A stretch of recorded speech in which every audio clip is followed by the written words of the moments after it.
Opening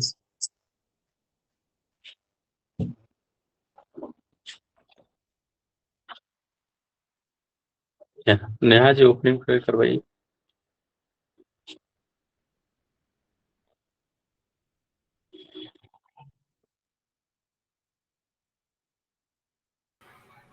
Hariom सभी को।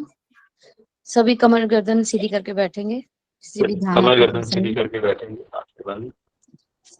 आंखें बंद। 3 बार ओम का उच्चारण। ओम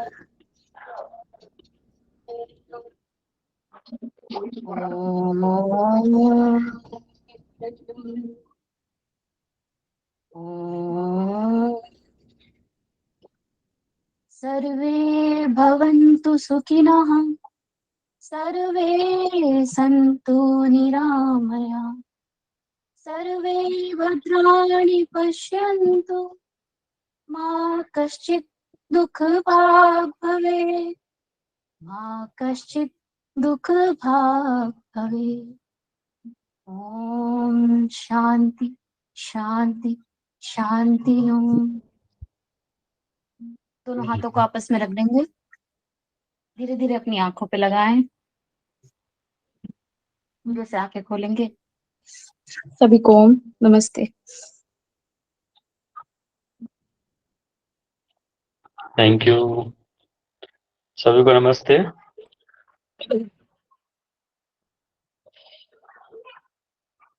तो हम लोग कहाँ पढ़ रहे थे? अभी तक जो भी पढ़ा है उसमें कोई दिक्कत परेशानी तो नहीं है आप लोगों को? थोड़ा आज स्पीड रहेगा क्लास का, है ना, क्योंकि समय को देखते हुए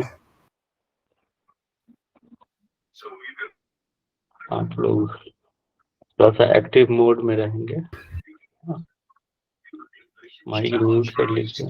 सिर्फ 8 प्रकार के मैथुन उधर तक हुआ था।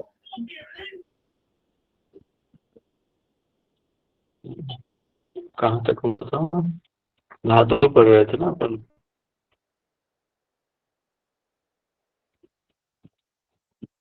धातु पढ़ रहे थे जहाँ तक मुझे याद है।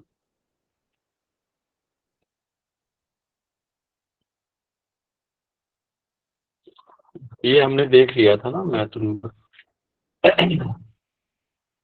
ये हमने देखा था 3, ठीक है। उपस्तंभ देखा था हमने, आहार, निद्रा और ब्रह्मचर्य को देखा, है ना। हमने मैथुन के प्रकार को देखा। इसके बाद आता है सप्त धातु। ये हम पढ़ रहे। म्यूट कर लीजिए, कोई पूछ रहा है तो पूछिए, नहीं तो म्यूट कर लीजिए, ठीक है। तो हम आज सप्त धातु से स्टार्ट करने जा रहे हैं। आज थोड़ा सा मैं स्पीड धीरे धीरे पकड़ूंगा तो आप लोग एक्टिव मोड में रहेंगे, है ना। और जो भी प्रश्न होगा वो लास्ट में पूछना।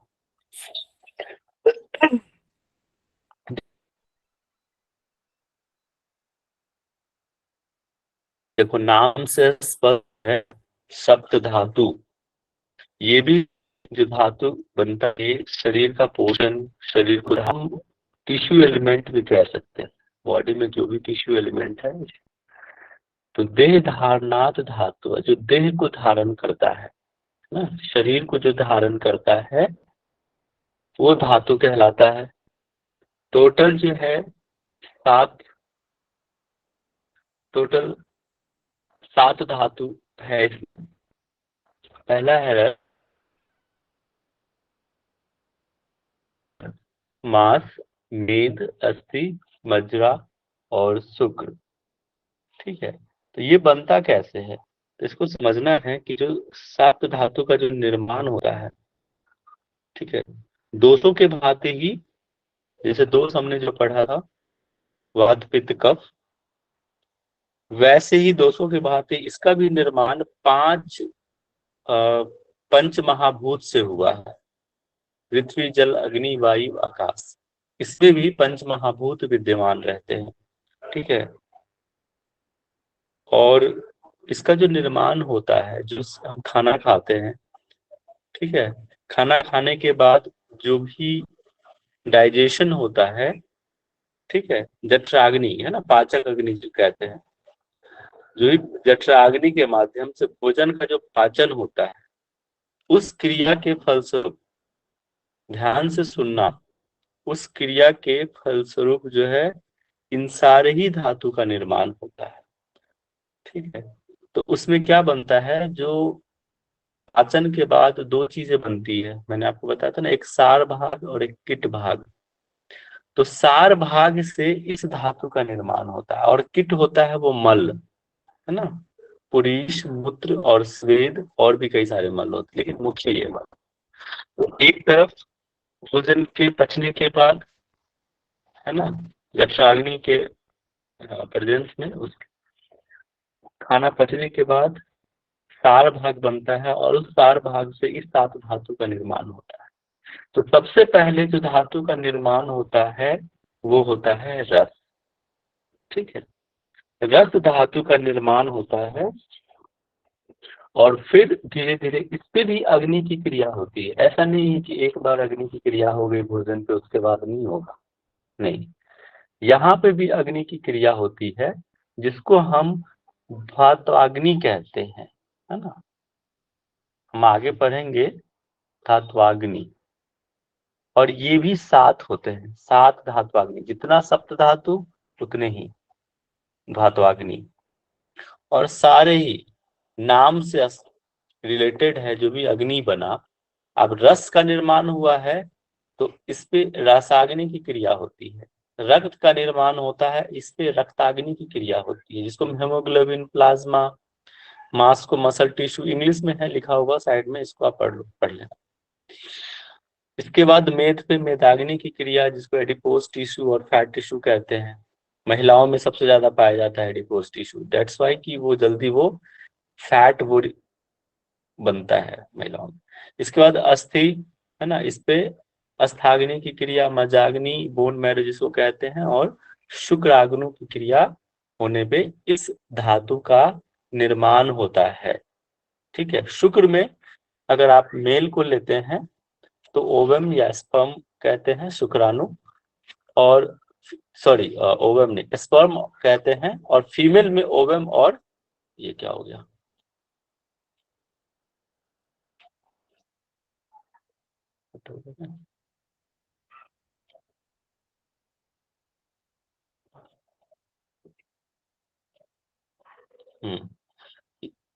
दिखाई दे रहा है आप सभी को?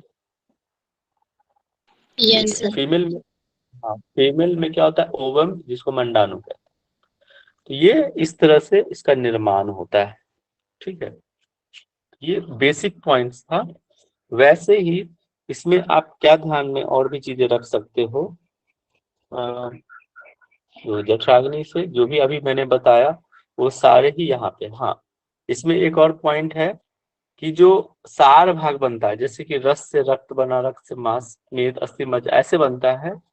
तो जो सार भाग है ये इंपॉर्टेंट है, याद रखना, वो किस वायु के माध्यम, किस वायु के सहायता से रक्त के माध्यम से सारे शरीर में पहुंचता है, तो वो है क्या, व्यान वायु, याद रखना।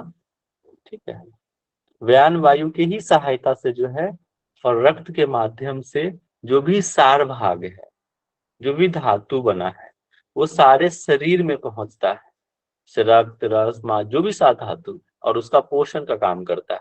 लेकिन पहुंचाने का जो काम करता है वो कौन करता है, व्यान वायु, ये याद रखना। ठीक है, इसके बाद इसमें और पॉइंट्स देखो, ये सारे चीज है ना, त्रिदोष, सप्त धातु, पंच महाभूत, शरीर, इंद्रिय और मन, ये संपूर्ण क्रियाकलाप जो है ये रस धातु के बारे में बता रहा है, कि रस धातु का कार्य बता रहा है, कि जो भी त्रिदोष है, जो भी सप्त धातु बन रहा है, पंच महाभूत है, शरीर, इंद्रिय, मन, सारे ही संपूर्ण क्रियाकलाप जो है इसी रस धातु के द्वारा ही संपन्न होता है। शरीर का भी निर्माण, संचालन, प्रतिरक्षण, संवर्धन, पोषण, ये कौन करता है, रस धातु करता है, बहुत इंपॉर्टेंट। ठीक है, इसके बाद और भी बताया कि भोजन के द्वारा जो प्राप्त आयरन होता है, कार्बोहाइड्रेट, प्रोटीन, है ना, फैट, ठीक है, protein, fat, nutrients, micro nutrients, ये सारे जो है इंटेस्टाइन हमारे जो आते हैं उसके द्वारा अवशोषित होता है, और इसी को हम रस कहते हैं। इसके बाद शुक्र जो है सबसे, इसी तरह जो है बाकी भी और धातु का कार्य होता है, ठीक है।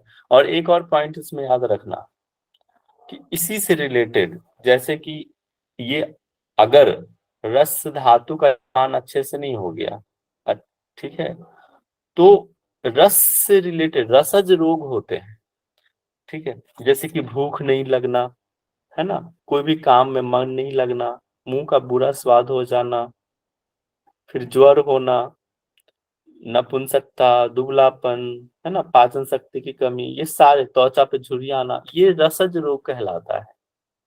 अगर रस अच्छा से नहीं बन रहा है, पोषण नहीं कर रहा है शरीर में, तो इस तरह के रोग होता है। ऐसे ही बाकी धातु का भी है, तो इतना डीप में पढ़ने की जरूरत नहीं है, ठीक है। मांस का हो गया तो मसज रोग हो गया, है ना, मेद है तो मेदस रोग, ये इस तरह से होता है। मेदस में जैसे कि आलस आना, प्यास, अधिक प्यास लगना, पसीना अधिक आना, ये सब चीज जो होता है, शरीर में जलन होना, ऐसे ही बाकियों का भी है। तो मेन आप इसका याद रख लेना। इसके बाद इसी धातु के बाद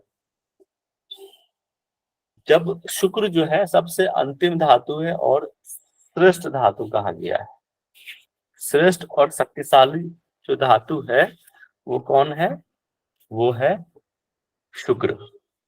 इसके ही फलस्वरूप ये जो सारे जो निचोड़ है धातुओं का, जो निचोड़ होगा, तब जाके ओज का निर्माण होता है शुक्र के बाद, ठीक है।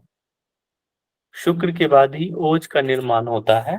ओज पहले मैं पढ़ा देता हूँ, फिर उपधातु पढ़ाता हूँ मैं आपको। ओज के भी यहाँ पे प्रकार बताया है, ठीक है। ये सातों सप्तांग रस इसको हम कहते हैं, ओज को, ठीक है। और ओज का, ओज से ही शरीर में कांति, तेज, बुद्धि प्रखर, ये सारे चीज, बल, ठीक है। और ये दो प्रकार के बनते हैं, ठीक है। एक तो होता है ओज के प्रकार पर और अपर, और इसका स्थान भी ध्यान रखना, पूरे शरीर में ओज होता है ना, लेकिन विशेषता कहाँ होता है, क्वेश्चन पूछा हुआ, ये बहुत इंपॉर्टेंट है। ये हृदय में व्याप्त होता है ओज का स्थान, ठीक है। मैंने एक इमेज से भी आपको पहले वाले वीडियो उसमें दिखाया होगा, फर्स्ट लेक्चर में जब इसकी मैंने चर्चा की। तो ओज का जो प्रकार है वो दो है, एक तो पर ओज बनता है और दूसरा अपर। पर ओज की जो मात्रा है, ये इंपॉर्टेंट है, याद रखना, ओज जो हम पढ़ा रहे हैं, ओज की जो मात्रा है वो 8 बिंदु है, इसका स्थान हृदय है।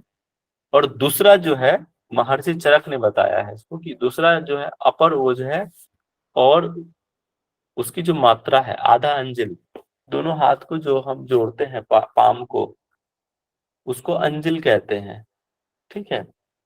जैसे अर्घ हम देते हैं, सूर्य देवता को अर्घ देते हैं जल से, उसको हम अंजिल कहते हैं।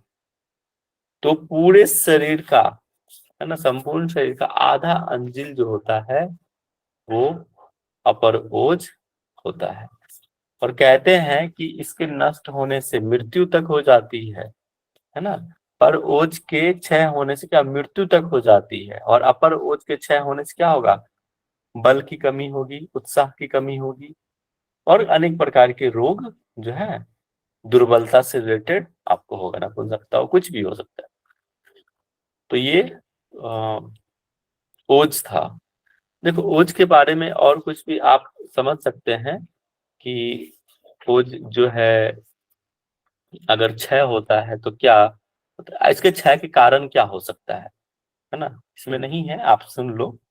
जैसे कोई क्रोध करता है, चिंता करता है, भय है, डर होता है किसी चीज से, वियोग है, अपमान है, मानसिक रूप से वो परेशान है, तो वो क्या होता है उस समय, ओज का क्षय होता है।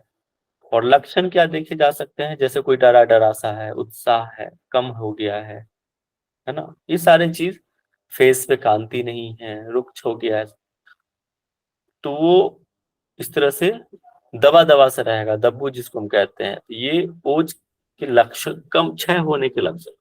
लेकिन भाई क्षय हुआ तो इसका उपचार भी होना चाहिए। तो आप उपचार क्या करोगे? आप थोड़ा मीठा खाना खाओ, शीत वीर्य वाले भोजन करो। हम जब वीर्य पढ़ाएंगे, है ना, तो उस टाइम पे 2 प्रकार के वीर्य हम बताएंगे। एक तो होता है कि उष्ण वीर्य और एक शीत वीर्य। तो ओज के क्षय का उपचार यही है कि आप शीत वीर्य लो, है ना, जिस वीर्य जो भी इस तरह के औषधि लो जिसका गुण जो है शीत हो, स्निग्ध होना चाहिए, लघु होना चाहिए, दूध पियो, ठीक है, अच्छे सोच होनी चाहिए, प्रसन्न होना चाहिए, ठीक है, आप अच्छे मिताहार भोजन लो, खुश रहो, है ना। ये सब चीजों से क्या है, ओज आपका तेज होगा, है ना। निराशा नहीं होना चाहिए।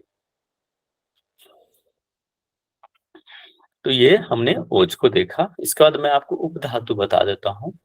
उपधातु क्या होता है ना। उपधातु का जो निर्माण होता है वो धातु से ही होता है और इसकी मात्रा कम होती है, इसीलिए इसको हम उपधातु कहते हैं। और उपधातु से और किसी चीज का निर्माण नहीं होता, इस वजह से भी, या किसी चीज का पोषण नहीं करता, है ना, अन्य धातु का पोषण नहीं करता, इसीलिए हम इसको क्या कहते हैं, उपधातु कहते हैं। इसकी भी संख्या 7 है। जैसे धातु की था, सप्त धातु थे, वैसी 7 उपधातु है। पहला है वो है स्तन्य, जिसको हम, जहां से निपल, जिसको कह सकते हैं दुग्ध जहां से निकलता है, ठीक है, तो वो हमारा हो गया स्तन्य।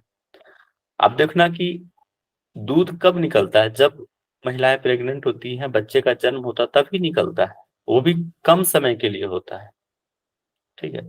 कंडराएं, जिसको हम टेंडेंस कहते हैं, ठीक है। आर्तव, पीरियड्स, पीरियड्स भी बहुत महीने में एक बार होता है, बहुत कम समय के लिए होता है, 4 या 5 दिन के लिए होता है। और ये किसके लिए रिस्पॉन्सिबल होता है, इस पीरियड्स के बारे में यहाँ जो लोग हैं सबको अच्छे से पता होगा, इसके बारे में विशेष जानकारी आपको खुद पता होगा, देना उतना मैं उचित नहीं समझता हूँ। ये किस चीज का रिस्पॉन्सिबल होता है, कोई एक व्यक्ति बताओ, आप लोगों को पता होना चाहिए।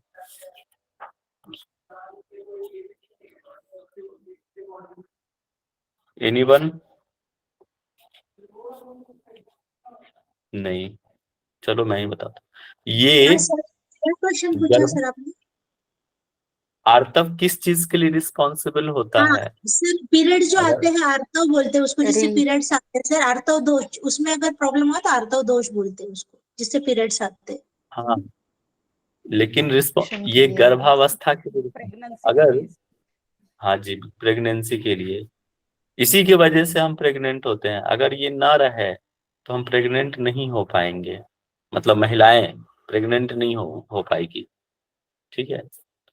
और इससे भी, जैसे कि 14 साल या 12 साल की उम्र में ये आता है और 40 के पास, 40 से 50 वक्त जो है खत्म हो जाता है ये, जिसको हम मेनोपॉज कहते हैं, ठीक है।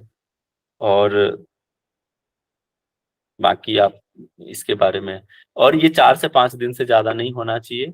अगर है तो हेल्दी पीरियड्स कहलाता है वो। अगर कम हो रहा है, ज्यादा हो रहा है, हैवी हो रहा है, तो उस टाइम पे ये प्रॉब्लम है फिर, है ना, फिर इसके बाद सिराएं हैं, जिसको वेन्स कहते हैं, फैट है, त्वचा है, स्किन, और नर्व्स, स्नायु, ये सारे चीज इस उपधातु कहलाते हैं, ठीक है। इसमें और विशेष तो नहीं है बताने के लिए, है ना, उपधातु का निर्माण। और ये वही चीज पता है मैंने, इसका जो निर्माण होता है धातुओं से ही होता है, ठीक है। अगर इसमें और ज्यादा कुछ पूछेगा नहीं, टाइप्स पूछ सकता है और बाकी कुछ नहीं। ठीक, सर इसके वसा बाद और मेद में क्या फर्क है? वसा और मेद, पर सप्त धातु में मेद भी आया है ना, तो उसमें और वो इसमें क्या? अलग, हाँ देखो, ये फैट होता है, फैट और मेद अलग चीज है। मेद क्या होता है, जो स्किन के जस्ट नीचे होता है, ठीक है, वो होता है मेद, और वो पूरे शरीर में ही विद्यमान है। लेकिन फैट, जो फैट समझो, फैट क्या होता है? ये फैट दो प्रकार के भी ये होते हैं, आप डाइट में पढ़ेंगे।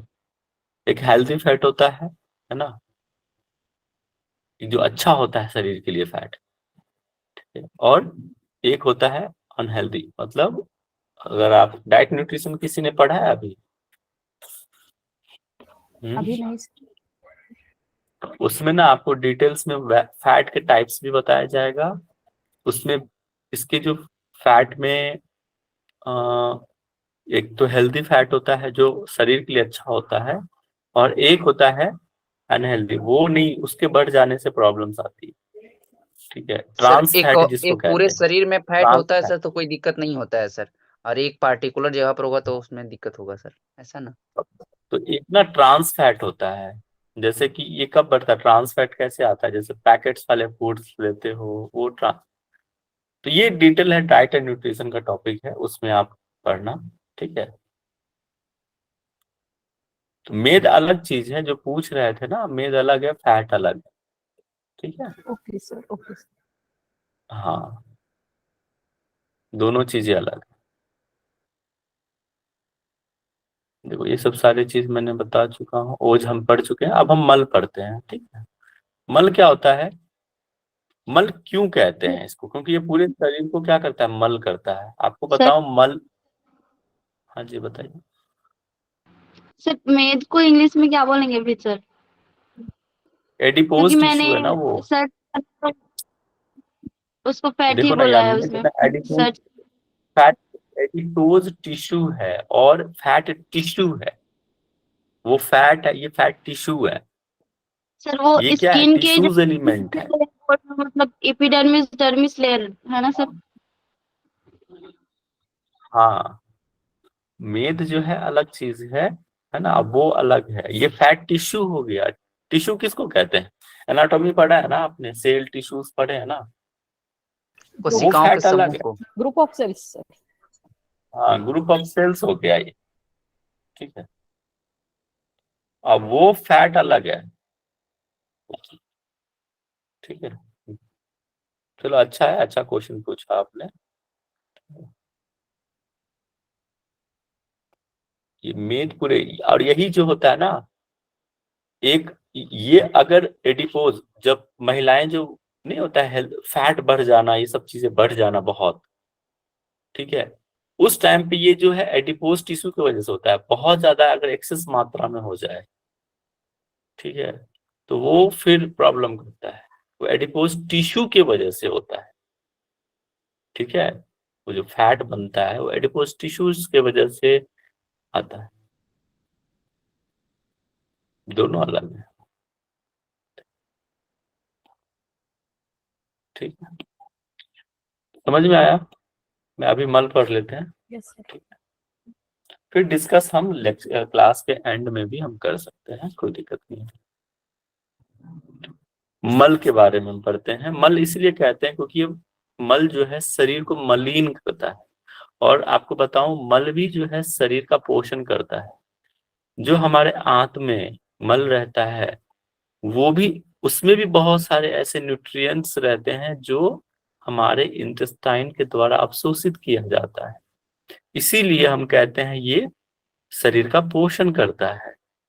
ठीक है, क्योंकि मल में भी कुछ ऐसे अभी भी रहते हैं, कुछ ऐसे यूज्ड मटेरियल जो आंत के द्वारा अवशोषित होता है ना। इसीलिए ये इसको हम कहते हैं क्या, कि ये शरीर को धारण करने का काम करता है मल भी। ठीक है, और जो शरीर से बाहर निकल गया उसको मल कहते हैं। देखो यहाँ से भोजन हुआ, भोजन से पाचक अग्नि काम किया, सार भाग बना, असार भाग बना, फिर सार भाग से धातु का निर्माण हुआ, असार भाग क्या होता है, मल कहलाता है। मल हो गया पुरीश, मूत्र और स्वेद। पुरीश मतलब होता है स्टूल, है ना, जो गठीला होता है ना, हल्का सा वो निकलता है। मूत्र जो यूरिन जिसको कहते हैं, और स्वेद मतलब स्वेट, जो स्किन सबसे पूरे शरीर से निकलता है। ठीक है, पुरीश जो होता है, एक बार और भी कुछ कुछ ऐड कर देता हूँ।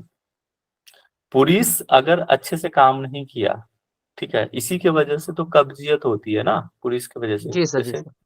पाइल्स रोग होना। अगर पुरुष भी और इसको ना इसके पुरुष के अगर अच्छे से काम नहीं करने से भी कॉन्स्टिपेशन, कई तरह के प्रॉब्लम्स आ सकता है ना। कमर दर्द भी होता है। आपको बताऊं, अगर पुरुष अच्छे से विसर्जन नहीं होगा, मल का अच्छे से विसर्जन नहीं होगा, तो कमर दर्द, जिसको हम लम्बैगो कहते हैं, रूमेटाइटिज्म हो सकता है, साइटिका हो सकता है, पैरालिसिस तक हो सकता है ना, ब्रोंकाइटिस हो सकता है, ठीक है, अस्थमा हो सकता है, पुलिस के वजह से। सोचो, एक दिन देखो आप, अगर अच्छे से स्टूल पास नहीं होता, दिन भर हम परेशान रहते हैं, ठीक है। तो ये रीजन है। तो स्टूल भी अच्छे से पास होना चाहिए। इसके लिए आप जो है फाइबर वाले युक्त जो है भोजन ग्रहण करो, ठीक। अब आता है मूत्र, है ना।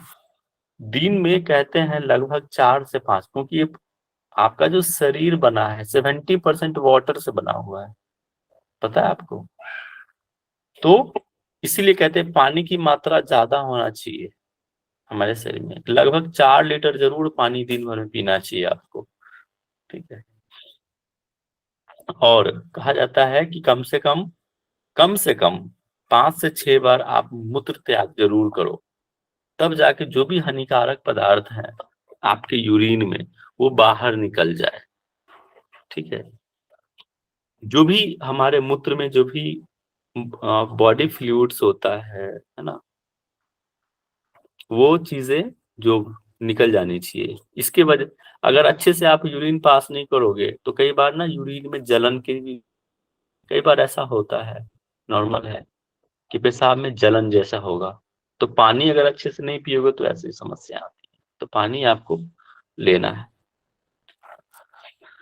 और आयुर्वेद में भी कहते हैं कि जो मनुष्य का जो मूत्र है एक स्वाभाविक विरेचन है ना, जो आपके शरीर से विषैले द्रव्य को बाहर निकालने का काम करता है। अब मूत्र की अधिकता भी नहीं होनी चाहिए।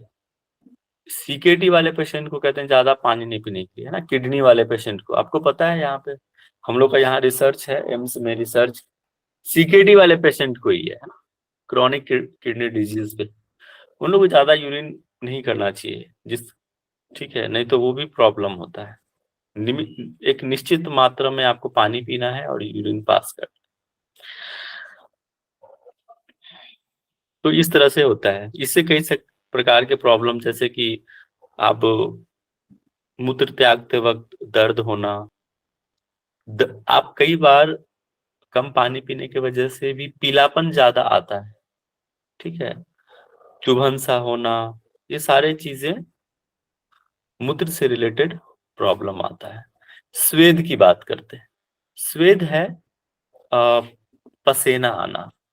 अगर आप अच्छे से पानी सब नहीं पियोगे तो अच्छे से स्वेटिंग नहीं आएगा। आपके रोम छिद्र, स्किन के रोम छिद्र अगर बंद हैं तो भी अच्छे से नहीं आएगा। उससे क्या होगा, आपके डर्मो से रिलेटेड, स्किन से रिलेटेड प्रॉब्लम्स आएगा, कुष्ठ रोग जैसे समस्याएं आ सकता है, ठीक है। इसीलिए इसको अगर सही करना है तो क्या करते हैं हम लोग, उपटन लगाना, मसाज करना, तेल से मालिश करना, ताकि आपके जो रोम छिद्र हैं त्वचा में वो खुल जाए। और स्वेटिंग का सबसे ज्यादा जो वर्क होता है वो क्या होता है, अपनी बॉडी के टेम्परेचर को मेंटेन करने का काम जो है स्वेद करता है। तो इसीलिए स्वेटिंग होनी चाहिए, लेकिन अत्यधिक नहीं होनी चाहिए, नहीं तो क्या होगा, डिहाइड्रेशन के भी प्रॉब्लम्स आ सकता है, ठीक है। तो निश्चित मात्रा में होना चाहिए। तो इसीलिए तीनों मल का भी बैलेंस होना बहुत जरूरी है। इसलिए तो कहते हैं, हमने जब पढ़ा था आचार्य सुश्रुत का, क्या था स्वस्थ व्यक्ति की परिभाषा, कोई एक व्यक्ति श्लोक सुनाइए। समदोषा समागमिष्ठ हम्म समधातु क्रिया समधातु समदोष मलक्रिया प्रसन्नात्मेन्द्रिय मनः स्वस्थ इति अभिधीयते। विधीयते, ठीक है। तो आपके दोष भी समान होना चाहिए, है ना, अग्नि समान होना चाहिए, धातु समान होना चाहिए, और मल की भी बात कही समान। तो आपको समझ में आ गया क्यों होना चाहिए समान, है ना। तो यही वजह है, तो तभी आदमी स्वस्थ रह सकता है।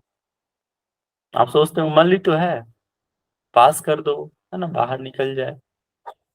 ऐसा नहीं होता है ना। अत्यधिक ज्यादा भी हो जाए तो अतिसार हो सकता है, डायरिया हो सकता है।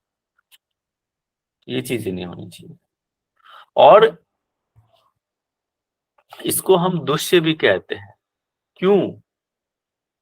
क्योंकि वात आदि दोषों से दूषित होने के कारण ही इन्हें दुष्य भी कहते हैं। क्योंकि ये क्या करता है, दूसरों को दूषित करने का भी काम करता है, इसलिए इसको दूषित कहता है। ठीक है, अगर ये मल अगर दूषित हो गया तो वात को दूषित कर देगा, धातु को दूषित कर देगा। इस वजह से हम मल को दुष्य भी कहते हैं, ये याद रखना। ठीक है, खुद तो दूषित होगा भी, दूसरों को भी दूषित कर देगा, धातु को भी दूषित करेगा, मल को भी दूषित करेगा, दोष सबको। इसके बाद आता है मल और पंच महाभूत का संबंध। तो पुरीश, देखो नाम से है बहुत स्पष्ट, पुरीश मतलब स्टूल है तो पृथ्वी तत्व इसमें होगा, मूत्र है तो जलन, जल और तेज, तेज यहाँ पे अग्नि से है, जल और अग्नि से मिलकर मूत्र का निर्माण हुआ है। और स्वेद, स्वेद हो गया किससे, पसीना। तेज से, पसीना आना, है ना। हीट जब लगता है तभी तो पसीना आता है, ठंड में पसीना आता है? ठंड में तो नहीं आता ना पसीना। बॉडी जब गर्म होता है, मतलब अग्नि जब बढ़ जाता है, तब जाके स्वेद निकलता है। तो ये हमने देखा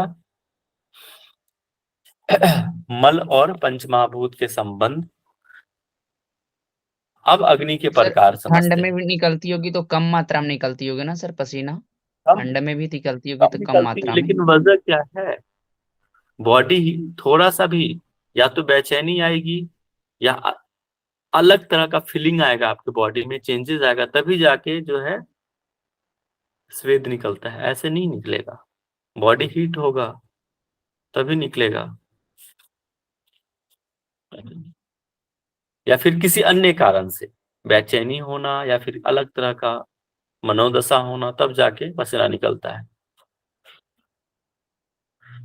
ठीक है, अब अग्नि के प्रकार समझते हैं। टोटल 13 प्रकार के अग्नियां होते हैं। ये क्या हो जाता है यार बार बार।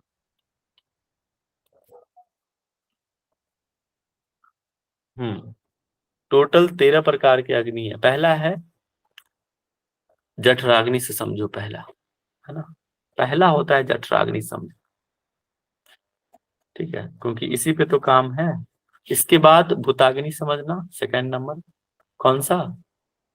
पंच महाभूत से रिलेटेड जो भी होंगे, कौन कौन सा होगा, भौमाग्नि, आप्याग्नि, आग्नेयाग्नि, वाव्य अग्नि, आकाशाग्नि, ये पंच महाभूत हो गया। और अग्नि 7 धात्वाग्नि, रसाग्नि, रक्ताग्नि, मांसाग्नि, है ना, मेधाग्नि, अस्थाग्नि, मज्जाग्नि, और शुक्राग्नि है। शुक्र।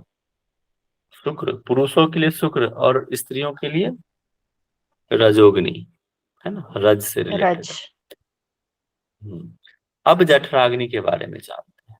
इसको कायाग्नि भी कहते हैं। काया मतलब शरीर, शरीर का जो अग्नि है उसको हम जठराग्नि या कायाग्नि कहते हैं। इसको पाचक अग्नि भी कहते हैं, क्योंकि ये क्या करता है, भोजन को पचाने का काम करता है।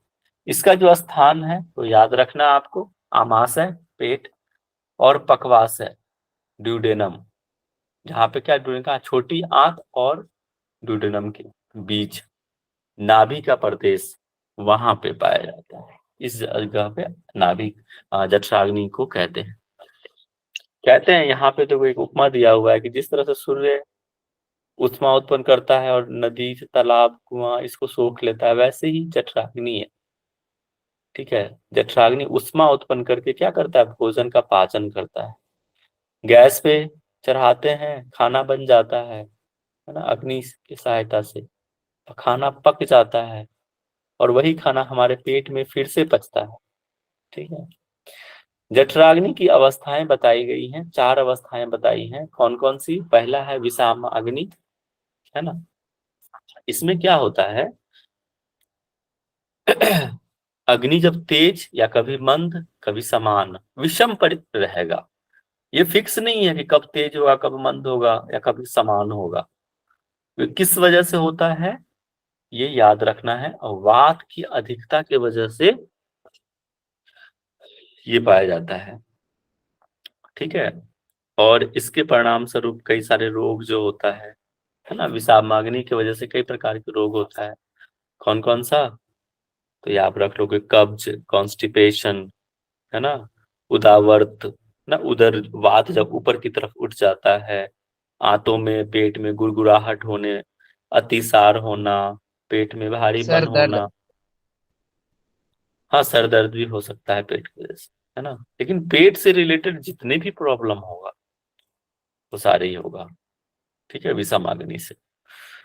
इसके बाद आता है सेकंड वन, तीक्ष्णाग्नि, तीक्ष्ण हो जाना, अग्नि का तीक्ष्ण हो जाना। ये किसके वजह से होता है ये याद रखना है आपको, बहुत इंपॉर्टेंट है ये।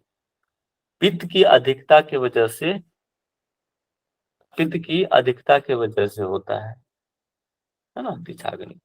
इसकी वजह से कई सारे रोग हो सकता है ना, जलन देना पेट में, ओठों पे, मतलब पूरे बॉडी सूख जाना, दाह उत्पन्न करना, चेस्ट बर्न होना, इस कई प्रकार के रोग हो सकता है। इसके बाद मंदाग्नि, मंद हो जाना अग्नि का, ये किसकी वजह से होता है? कफ की अधिकता की वजह से होता है। इसीलिए तो कहते हैं कि भैया समान होना चाहिए अग्नि, ताकि क्यों, वात पित्त कफ अगर दोष समान है तो अग्नियां भी समान होगी।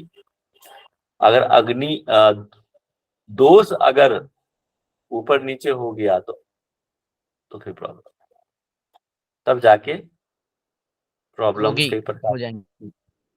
विकृति आएगा, है ना, व्याधि आएगी शरीर में। इसके बाद कहता है समाग्नि, अग्नि की सम अवस्था, जिसमें वात पित्त और कफ तीनों दोषी सम अवस्था में पाया जाता है, उसको हम समाग्नि कहते हैं। तो याद रखना ये 4 अवस्थाएं, और किसकी वजह से होता है वो याद रखना है आपको। इसके बाद हम पढ़ते हैं भूताग्नि, है ना। तो अग्नियों की का जो समूह है कहाँ रहता है भूताग्नि, ये क्वेश्चन याद रखना है, वेरी वेरी इंपॉर्टेंट क्वेश्चन। यकृत मतलब लीवर में पाया जाता है ना, ये याद रखना है आप, कहाँ पाया जाएगा? लीवर में। और ये भी अपने पंच महाभूत से रिलेटेड ही है, जहां पे जिस भौमाग्नि होता है किसमें? पृथ्वी तत्व में। आप्याग्नि, आप्य मतलब जल, जल तत्व में पाया जाएगा। अग्नि तत्व में कौन सा होता है? आग्नेय अग्नि, और वायु में वायव्य अग्नि, और आकाश में आकाश, ठीक है। इसमें ज्यादा कुछ है नहीं करने को ना। लीवर पाचन तंत्र में विद्वान होकर अग्नियों की सहायता से भोजन को 5 श्रेणियों में बांट देता है, और शरीर के विभिन्न अंगों में पाए जाने वाले अपने अपने महाभूत में मिलकर उसका पोषण करता है।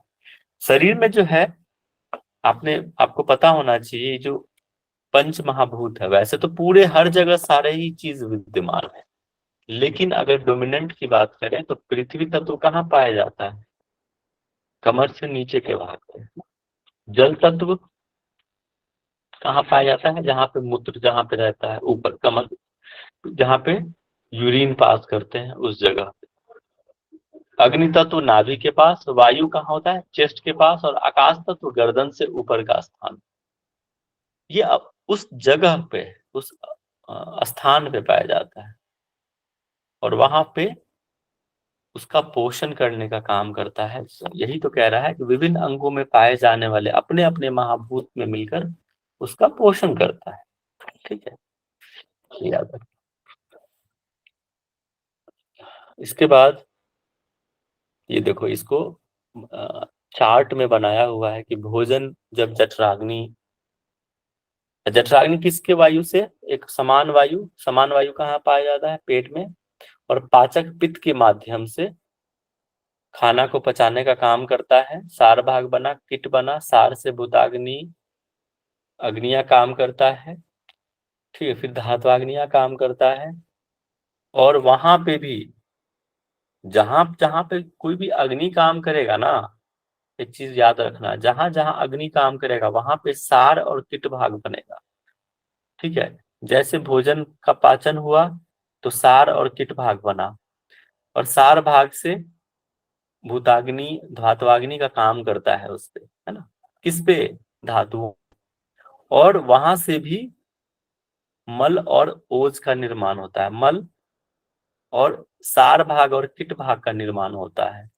तो मल हो गया, कीट भाग, इसको कीट कह दे, असार जिसको कह सकते हैं, और ओज क्या हो गया, सार भाग हो गया, है ना, किसका, इसका निचोड़ हो गया, जो भी धातु हो गया सातों ही का निचोड़ बनता है ओज, और ओज के प्रकार हमने आपको बताया, पर और अपर, है ना, हृदय में है और ये पूरे शरीर में अपर, और यहाँ से जो ऊपर से जो असार भाग बन के आया था वो बनाता है मल, और मल में कौन कौन सा, पुरी, स्वेद और मूत्र मुख्यतः, बाकी कई सारे मल और भी है ना, जैसे नाखून हो गया, जो भी वेस्ट है, वैक्स हो गया, आंखों की निकल, ये सारे चीज क्या है, असार भाग, मल भाग।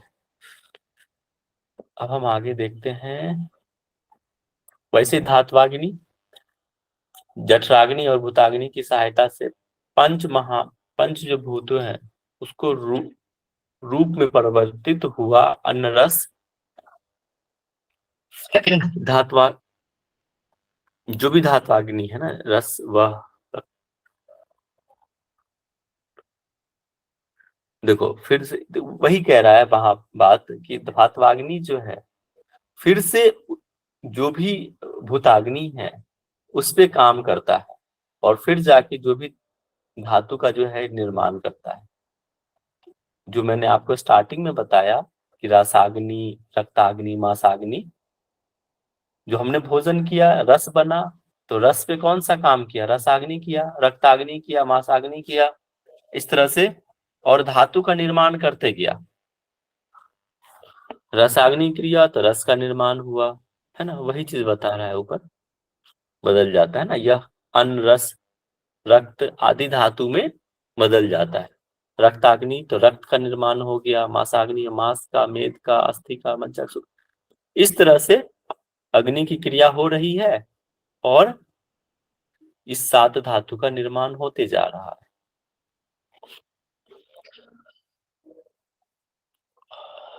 और सारे ही जो है ये तीन भाग में बट जाता है धातु का जो है, एक तो स्थूल भाग होगा, अनुभाग और मल, ये तीन जो है तीन भाग में बटता है।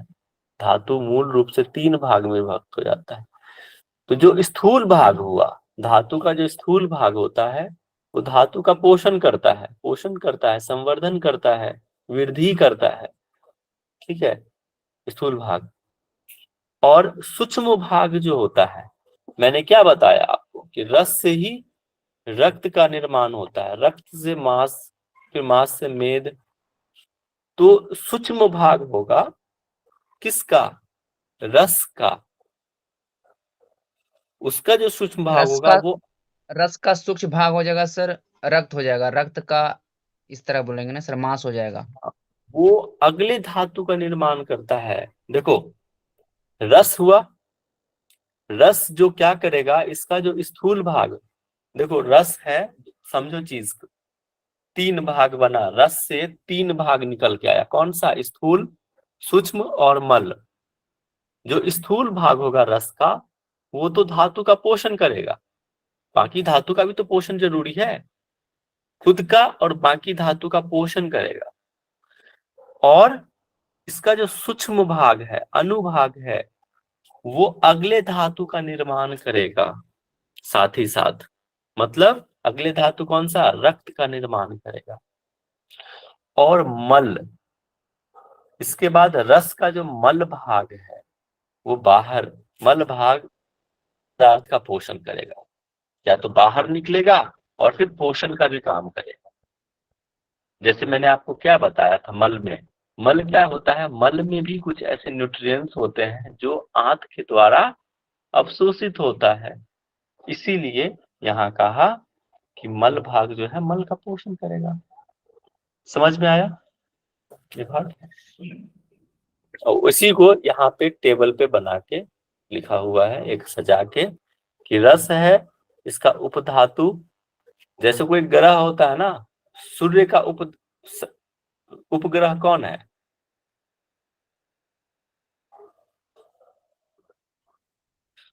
अरे किसी को नहीं पता?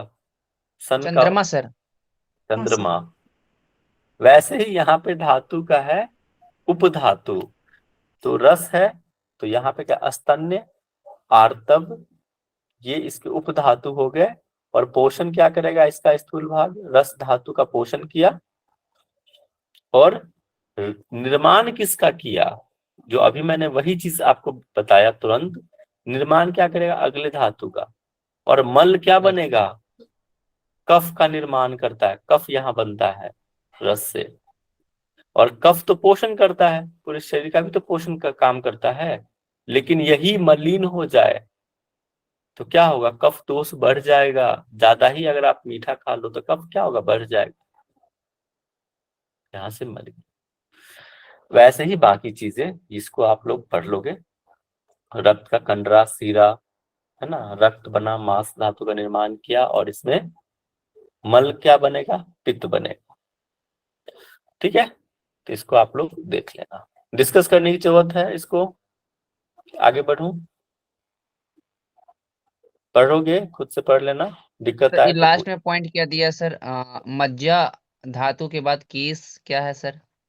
देखो। हाँ ठीक है, मज्जा जो है इसमें इसका कोई उपधातु नहीं है। मज्जा खुद मज्जा धातु का पोषण करेगा और अगले धातु का निर्माण करेगा, कौन सा? शुक्र धातु का। और मज्जा जो है जैसे कि आंखों में निकलता है ना गंदगी, नेत्र के मल, सुबह जी उठते जी वो सर। देखता है आंखों में लगा रहता है व्हाइट व्हाइट कलर का, वो नेत्र मल होता है। ठीक है, त्वचा से जो निकलता है पसीना वो ये कहलाता है। और अस्थि में क्या है? ये मल कौन सा मल का निर्माण करेगा? केस, केस मल का निर्माण करता है, केस। और स्टूल भी, केस जो बाल होते हैं ना उसका, ये वेस्ट मटेरियल है। किसकी वजह से?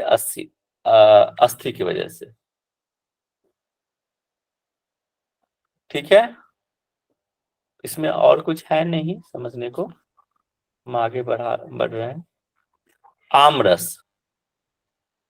आमरस क्या होता है? आमरस होता है जो अभी आम का महीना आ रहा है ना, उससे जो आम का जो रस निकलता है उसको आमरस कहते हैं। ऐसा ही सोच रहे हैं क्या आप लोग? नहीं सर। नहीं सर, डिसीज है नहीं वो। सर, आम बीमारी पे यूज नहीं सर, ऐसे नहीं सोच रहे। अच्छा ठीक है, फिर तो अच्छी बात है। अगर ऐसा आप नहीं सोच रहे हैं तो अच्छी बात है, वैसे सामने लिखा हुआ भी है। ठीक है देखो, आमरस वो होता है जो अग्नि के मंद होने की वजह से खाना का डाइजेशन जो है अच्छे से नहीं होना, ठीक है, पचा नहीं भोजन, अपक्व रह गया, तो उसी को हम क्या कहते हैं? आमरस कहते हैं। ठीक है, भोजन का डाइजेशन ना हुआ तो आमरस। और इसके वजह से कई प्रकार के रोग होता है। खाना नहीं पचा, अरे यार कहाँ चला गया? 20 प्रकार का सर, 20 प्रकार का कफ जनित रोग। तो ये कफ थोड़ी है बात है सर, ये बात से रिलेटेड है ना सर। वो आमवात अलग होता है। ठीक है, आमवात होता है अथराइटिस, ये आमरस है डाइजेशन नहीं होना, पित्त का मंद पड़ जाना, अग्नि का मंद पड़ जाना। तो सर पीठ अग्नि से का मंद का अभी रिलेटेड बताया था ना कारण सर, कफ का कारण होता है सर, इसीलिए मैंने सर बताया था। आजीर्ण कब्ज बन जाता है। वो देखो वो अलग चीज है यार, मिक्स मत करो चीजों को। ठीक है, यहाँ पे अग्नि मंद पर मतलब क्या? जठराग्नि मंद पर जाना। ठीक है, जठर रस जो है, जठर रस होता है ना पेट में भी, वो मंद पर जाना, उसके वजह से क्या होगा? खाना नहीं पचता है, नहीं पका अच्छे से, अपक्व रह गया। उसी को हम कहते हैं आमरस। ठीक है, और इसी में भी एक आमय करके रोग होता है, तो इसी की वजह से आमय, है ना। और इसकी वजह से वात रोग भी होता है। मैं आपको बताऊं, अगर खाना नहीं पचा तो वात रोग भी होता है। इसके बाद आपको मैं और क्या बता दूं, जरावस्था। ठीक है, आयुर्वेद के अनुसार जरावस्था और वृद्धावस्था के जो कारण है, क्या होता है, क्या होता है बताओ। मैं इसको छिपा देता हूँ, अब बताओ। वीर्य का नाश सर। हाँ, बहुत बढ़िया, वीर्य का नाश होना, ये भी है। देखो क्या होता है तेज की इसमें, कमी। बात पित्त सर, बात पित्त का असंतुलन होना, ऐसा भी उस हो सकता देखो, है सर। वो सब तो है ही। लेकिन क्या क्या होता है, जब बाल्यावस्था में अग्नि जो है तीव्र रहती है, खाना जल्दी पच भी जाता है ना, और कफ तो रहता ही है, ऐसा नहीं। लेकिन उस धातुओं टाइम के पे खाना, समावस्था में नहीं रहना। हाँ, और अग्नि तीव्र होता है, लेकिन वही से ही 40 वर्ष की आयु के बाद, 40-50, क्या होता है, खाना नहीं पचता। इसलिए तो कहते हैं कि जैसे जैसे आयु बढ़ती है, खाना कम कर दो, हल्का खाना खाओ, ताकि क्या हो, खाना जो भी खाओ पच जाए।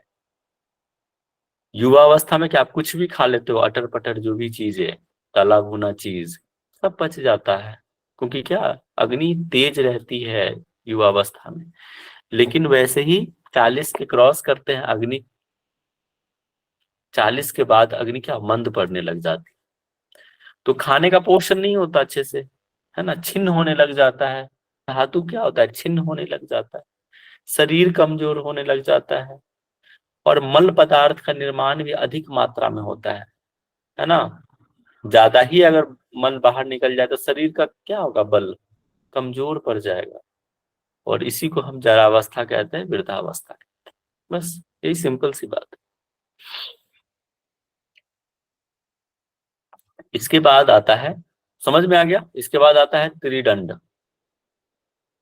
त्रिदंड कहते हैं, जैसे 3 डंडे होते हैं, उसी से समझेंगे कि त्रिदंड होता है जैसे 3 डंडे हैं, अगर एक भी लड़खड़ा गया तो गिर जाएगा। ठीक है, तो इसीलिए एक कहते हैं शरीर, एक डंडा शरीर को कहा है, एक डंडा कहा है मन को, और एक डंडा कहा है आत्मा को, और इससे ही पुरुष का निर्माण होता है। अगर आत्मा निकल जाए, ठीक है, तो शरीर ही नहीं बचेगा फिर, मतलब उस शरीर में निकल जाए तो चेतना ही नहीं रहेगा, अचेतन हो जाएगा आत्मा।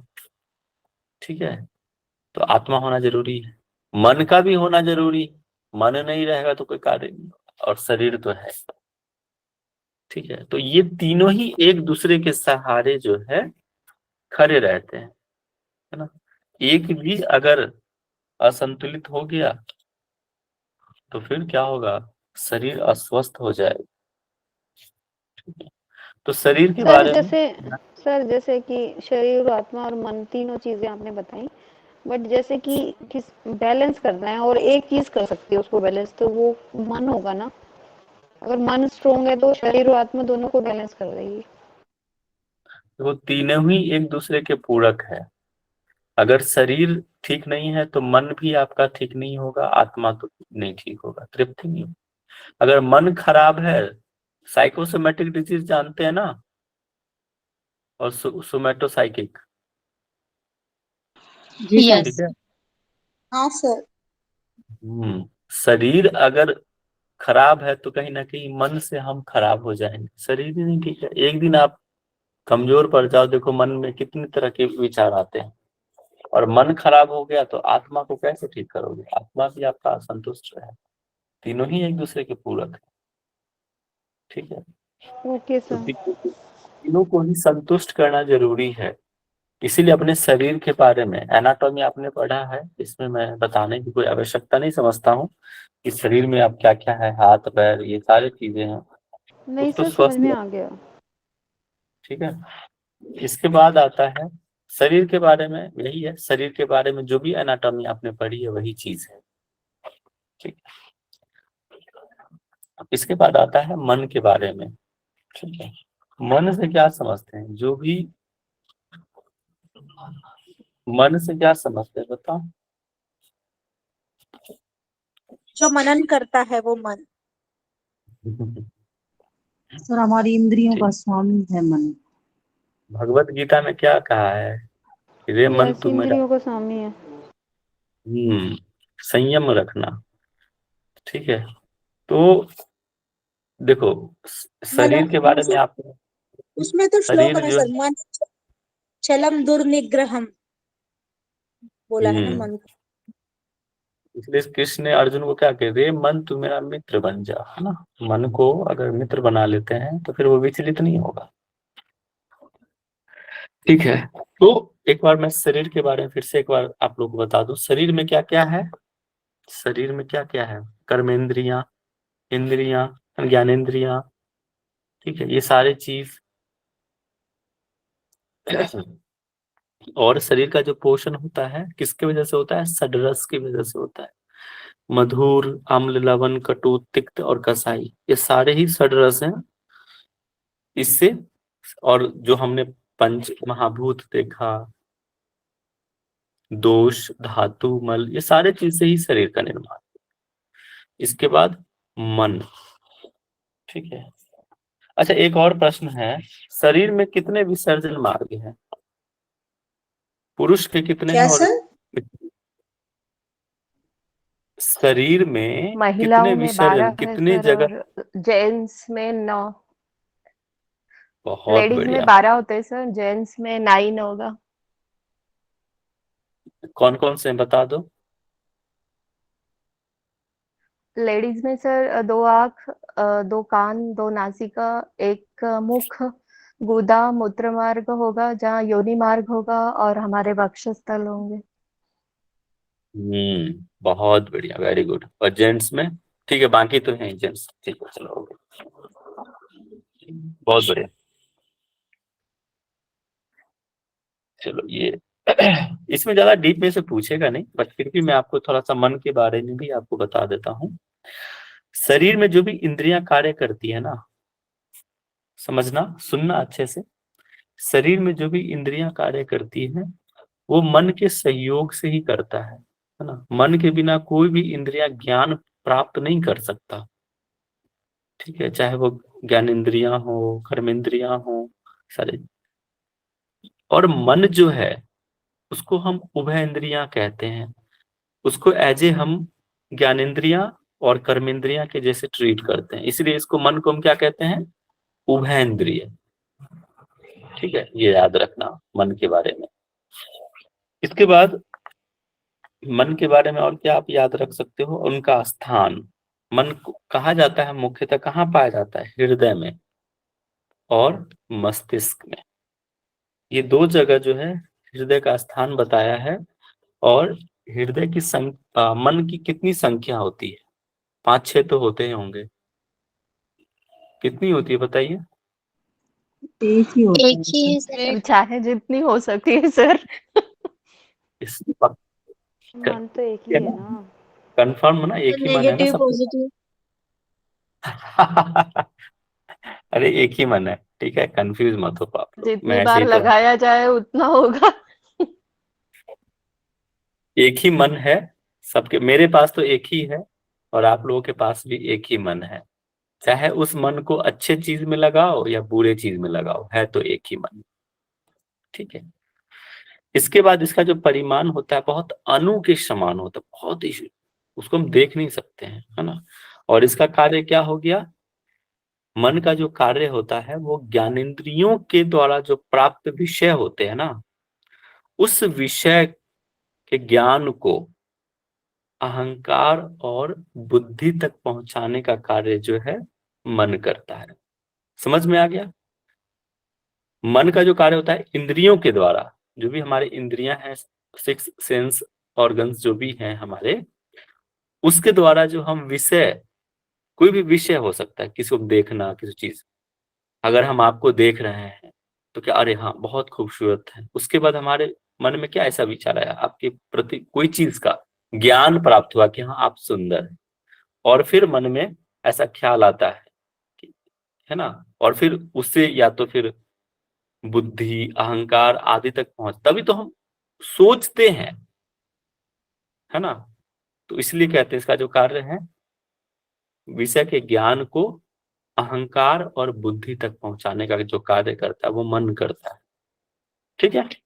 और मन भी कई प्रकार का होता है ना, तामसिक, राजसिक, सात्विक, ये सारे प्रकार के मन होते हैं ना। चलो इतना डीप में तो नहीं पूछेगा, आपको मैंने बता दी, जानकारी दे दी।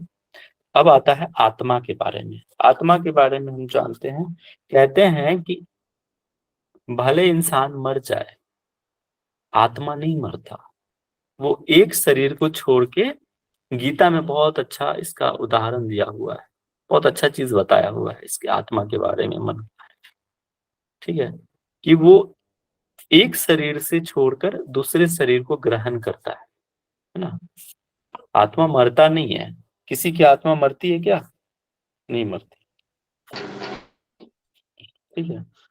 तो और आत्मा का जो आयुर्वेद के अनुसार जो है, आत्मा का जो मुख्य उद्देश्य है वो क्या होता है, शरीर को स्वस्थ बनाने का काम, आत्मा को संतुष्ट करने का काम जो है ये आत्मा जो क्या करता है, शरीर को संतुष्ट या मन को संतुष्ट, इसका जो काम है, पुरुष को संतुष्ट का काम जो है इस आत्मा ही करता है, स्वस्थ रखने का काम आत्मा।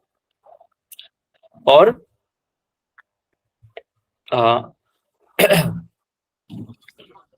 बाकी इसके जो गुण है, गुण समझ लो, आत्मा का गुण क्या हो सकता है, सुख दुख, इच्छा द्वेष, है ना, श्वास लेना छोड़ना, पलके झपकाना, बुद्धि, मन में जो भी संकल्प लेते हैं, सब, ये सब सारे इसके आत्मा के गुण कहे जाते हैं, ठीक है। और आत्मा दृष्टा के रूप में स्थित होता है, दृश्य और दृष्टा, है ना, दो चीजें आपको है ना, आपको पता होनी चाहिए। तो आत्मा दृष्टा के रूप में स्थित होता है, ठीक है। तो ये थोड़े से हमने आपको त्रिदंड के बारे में बताया, शरीर, मन और आत्मा के बारे में। उम्मीद है आपको समझ में आया होगा। और बस आज का ये हम लास्ट टॉपिक करते हैं। पंच पंचक इंपॉर्टेंट है, कई बार क्वेश्चन पूछा हुआ है, ठीक है। पंच पंचक क्या होता है? तो कहते हैं कि मानव के ज्ञान व कर्म पे आधारित होता है ये, जो इंद्रियां आदि, इसको समझो कि मुख्य रूप से जो भी इंद्रियां आदि पे मानव के ज्ञान व कर्म पे आधारित है उसे ही पंच पंचक कहते हैं। नाम से है कि पंच पंचक, सारे ही जो इंद्रियां हैं पांच पांच की अवस्था में, और उनके द्रव्य, स्थान, विषय, बुद्धि, टोटल कितना हो गया, पांच पांच के उसमें रहेगा, और टोटल 25 तत्व। ये क्वेश्चन पूछा था कितने पंच पंचक होते हैं, तो 25 याद रखना, इंपोर्टेंट क्वेश्चन है, ये पूछा हुआ क्वेश्चन। तो इसको एक बार मैं आपको डिस्कस कर देता हूं कि क्या क्या है, थोड़ा सा पेशेंस रखिए। जो भी इंद्रियां हैं, कौन कौन सी इंद्रियां हैं?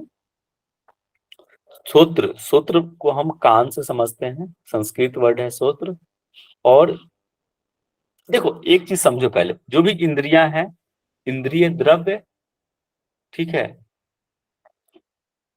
मतलब इंद्रिय, सर इसको हाँ। पंच महाभूत, वो जो हमारे 25 तत्व हैं सांख्य कार्यक्रम में, वो उसी से तो रिलेटेड है सर। हाँ हाँ उसी से रिलेटेड। मन बुद्धि अहंकार ज्ञान इंद्रिय कर्म इंद्रिय सब वही तो है ना, देखो उसको मत समझो, यहाँ समझो पहले, ठीक है। पंच पंचक क्या है कि पंच पंचक जो भी इंद्रियां आदि के, जो मानव के जो ज्ञान और कर्म जो है इसी पे आधारित होता है। मतलब कोई भी हम कार्य करते हैं, समझते हैं, बुझते, कोई भी हम मनुष्य कोई भी अगर कार्य करे, कोई भी ज्ञान अर्जित करे, वो इस पंच पंचक के वजह से ही होता है। जैसे पंच महाभूत, सही कह रहे थे आप, लेकिन आप यहाँ समझो कि पंच महाभूत हर एक जगह पंच महाभूत है, उसके स्थान है, ठीक है। तो जो भी इंद्रियां हैं उसके स्थान है, जो भी इंद्रियां, कौन से विषय को ग्रहण करता है, उसकी बुद्धि कैसे काम करती है, ठीक है, वो चीज यहाँ बताने का प्रयास कर रहा है। जो भी इंद्रियां हैं, पहले समझो कि इंद्रिया कौन सा पहला है, कान, जिसको श्रोत्र कहते हैं।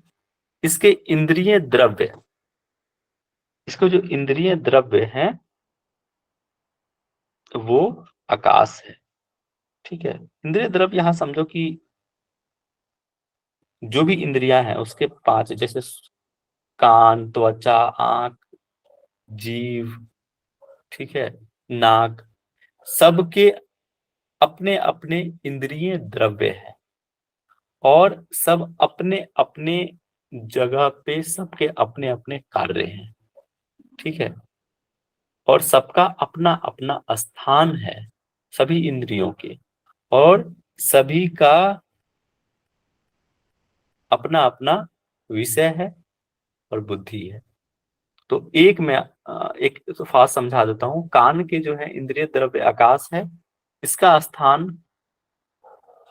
दोनों कान है। यहाँ पे एक और वर्ड आता है, वो आप लोग याद रखना, अधिष्ठान या इंद्रिय गोलक। एक बार ये क्वेश्चन पूछ दिया था, इंद्रिय गोलक, ठीक है। इंद्रिय गोलक को भी स्थान कहते हैं या अधिष्ठान कहते हैं, ठीक है। तो क्वेश्चन था इसमें से कोई कोरिलेशन में था या इस तरह की कि चक्षु या कोई त्वचा का इंद्रिय गोलक कौन सा है, ठीक है। तो आपको पता होना चाहिए इंद्रिय गोलक किसको कहते हैं। और इसके विषय क्या हो गया, शब्द।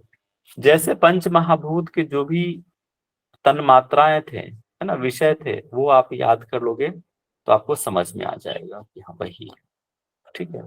और इसकी बुद्धियां, श्रोत्र बुद्धि, स्पर्श बुद्धि, चक्षु बुद्धि, रसन बुद्धि, घ्राण बुद्धि, ठीक है।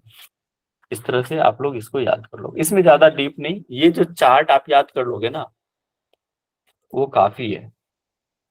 अरे यार ये क्या हो गया, आप ये चार्ट याद कर लेना, इसी में से क्वेश्चंस रहेगा, इसके आगे कोई भी क्वेश्चंस आपको नहीं पूछा जाएगा। सर ये जो आपने गोलक बताया वो किस में आएगा? अधिष्ठान को कहते हैं ना, इंद्रिय गोलक जो होता है ओके उसका सर। पर्यायवाची शब्द।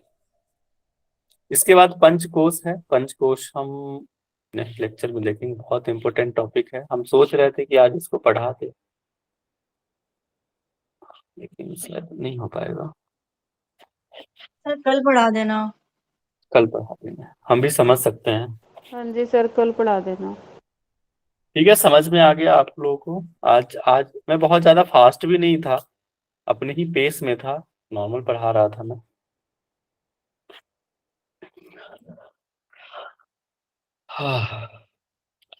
क्लियर है सबको? एक बार बता दीजिए, कोई क्वेश्चन है तो पूछिए, नहीं तो मैं कुछ क्वेश्चन पूछ लेता हूँ आप लोगों से।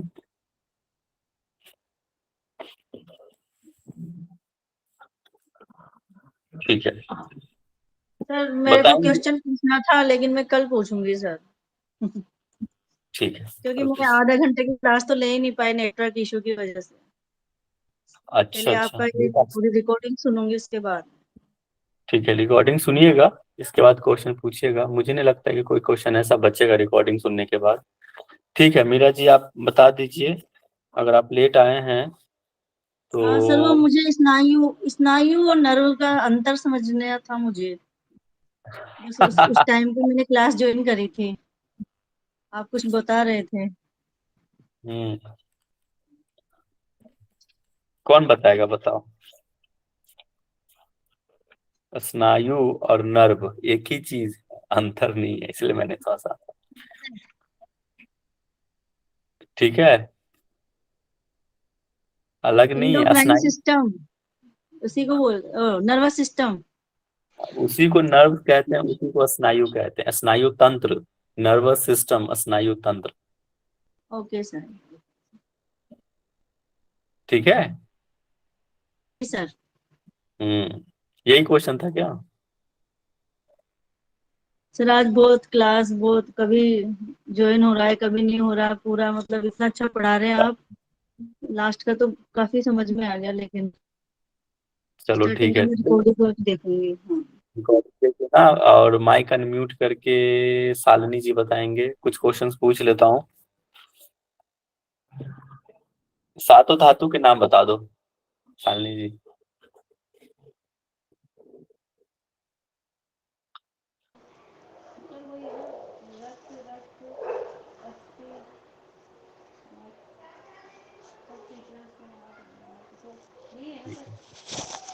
हाँ यही है। अब माइक कहीं और है, आप कहीं और है। प्रतिका जायसवाल जी समझ गए, आवाज है। बाकी लोग टाइप कीजिए। प्रतिका जायसवाल जी हैं। कोई नहीं। प्रतिका जायसवाल जी नहीं है, कोई नहीं। पूजा जांगड़ा जी,